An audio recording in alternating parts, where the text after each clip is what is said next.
नेपाल में जब अचानक से भारत का तिरंगा लहराया और मोदी मोदी के नारे लगे तो दुनिया देखकर हैरान है। ये बात सच है कि नेपाल में माओवादी सरकार थी और प्रचंड दहल हो या फिर केपी ओली भारत के खिलाफ इन्होंने काम किया।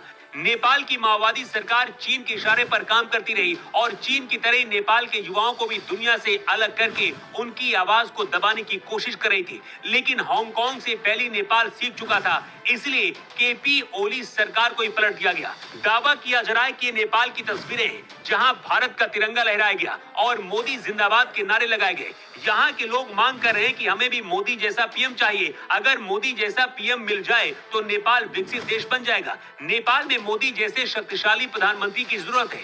नेपाल ने अंतरिम सरकार के तौर पर सुशीला कार्की को नेपाल का पीएम चुना है, लेकिन शपथ लेने से पहले सुशीला कार्की ने भारत को एक ऐसा संदेश दिया है। सुशीला कार्की ने कहा कि भारत से मुझे बहुत प्रेम है और मैं मोदी जी को प्रणाम करती हूँ। मेरे दिल में उनके लिए बहुत इज्जत है।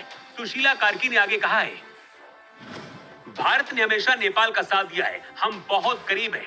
जब रसोई में बर्तन इकट्ठे होते हैं तो थोड़ा शोर मचता है, लेकिन मुझे उम्मीद है कि भारत और नेपाल की दोस्ती और गहरी होगी। नेपाल की सरकारी नीतियां भले ही अलग हों, लेकिन यहाँ के लोगों के बीच एक दूसरे के लिए प्यार हमेशा था और रहेगा। नेपाल के लोगों को भी अब ये उम्मीद बढ़ गई है कि भारत जरूर मदद करेगा। इसकी वजह यह भी है कि इससे पहले की सरकारें चीन के कहने पर भारत से टकराव करती थी, लेकिन जिनसी आंदोलनकारियों ने ही सुशीला कार्की को पीएम बनाने के लिए चुना है। इसके साथ ही नेपाल को फिर से हिंदू देश बनाए जाने की मांग भी की जा रही है और ऐसा तभी संभव होगा जब भारत मदद करेगा।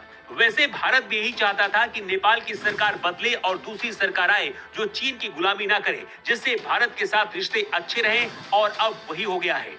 लेकिन अभी भी सबसे बड़ा सवाल यही है कि नेपाल हिंदू देश क्या बन पाएगा और क्या मोदी को मदद करनी चाहिए? अपनी राय आप कमेंट बॉक्स पर लिखकर जरूर दें।